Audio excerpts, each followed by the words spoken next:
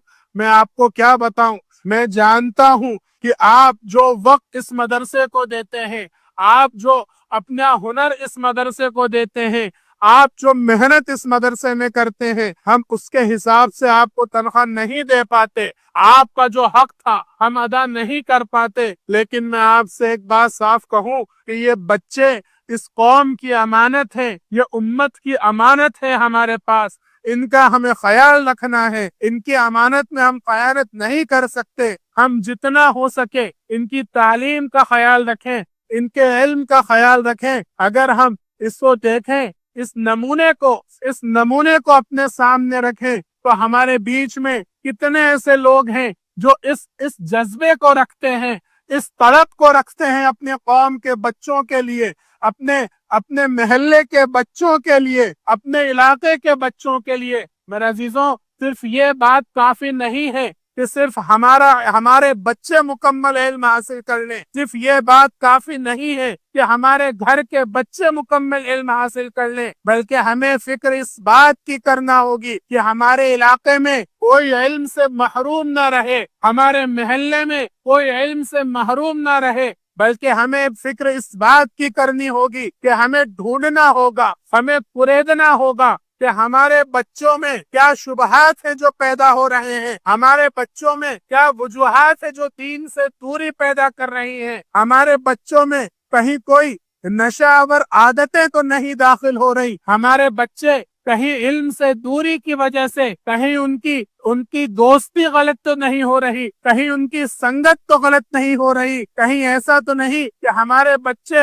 ہمارے علاقے کے بچے، فلاں علاقے میں کوئی بچہ مال کی کمی کی وجہ سے علم سے دور تو نہیں ہو رہا، تعلیم سے دور تو نہیں ہو رہا۔ اسی فکر ہمیں کرنا ہوگی۔ اتنا اچھا ہو کہ جو لوگ اتنی استطاعت رکھتے ہیں، اتنی حیثیت رکھتے ہیں، وہ اپنے علاقے میں دیکھیں، اپنے علاقے کا جائزہ لیں اور معلوم کریں کہ کہیں کوئی ایسا بچہ تو نہیں ہے جو اسباب کی کمی کی وجہ سے علم سے دور ہو رہا ہے، ہم اس کی کفالت کر لیں، ہم اس کا اسکول میں داخلہ کرا دیں، ہم اس کا مدرسے میں داخلہ کرا دیں، جتنی ہماری استطاعت ہے، جو ہماری حیثیت ہے، جو ہماری فکر ہے، اس کے اعتبار سے کسی کا اسکول میں داخلہ کرا دیا، یا ہم چاہیں تو ہم یہ معاملہ بھی کر سکتے ہیں کہ ہم وہ اسکول دیکھیں جو بچوں کی فکر کرتے ہیں، جو تعلیمی درد رکھتے ہیں، ہم ان اسکول کے ذمہ داران کے پاس چلے جائیں، ان سے پوچھ لیں کہ کہیں آپ کے یہاں کوئی ایسا بچہ تو نہیں جو مال کی کمی کی وجہ سے، اسباب کی کمی کی وجہ سے علم سے دور ہو رہا ہو، تعلیم سے دور ہو رہا ہو، ہم اس کی سال بھر کی کفالت کر لیں، یا کم از کم اتنا تو ہم کر ہی سکتے ہیں کہ ہم یہ دیکھ لیں کہیں کوئی ایسا بچہ تو نہیں جو اسکول میں تو داخل ہے لیکن اسکول کے کورس خریدنے سے عاجز ہے، ہم اس کے کورس کا انتظام کر دیں، ہم اس کی سال بھر کی فیس کا انتظام کر دیں۔ میرے عزیزوں، آج کا دور علم کی ضرورت کا دور ہے، یہ دور جہالت کی تاریکی رکھتا ہے۔ میں صاف آپ کے سامنے نام نہیں لے سکتا، نام لینا مناسب نہیں، یہ وقت ایسا نہیں، یہ جگہ ایسی نہیں، لیکن ہم آس پاس دیکھ لیں کیا معاملے ہمارے ساتھ ہو رہے ہیں، کیا معاملے طلبہ کے ساتھ ہو رہے ہیں۔ یہ ضرورت ایسی ہے کہ ہم علم کا خیال رکھیں، ہم علم کی ضرورت کو سمجھیں۔ یہ علم ہی ہے جو اس دنیا کی تاریکی میں ہماری نسلوں کو چلنے کا راستہ بتائے گا۔ اللہ تبارک و تعالی کہنے سننے سے زیادہ عمل کی توفیق عطا فرمائے، اور کہنے والے کو سب سے زیادہ عمل کی توفیق عطا فرمائے۔ وآخر دعوانا ان الحمد للہ رب العالمین۔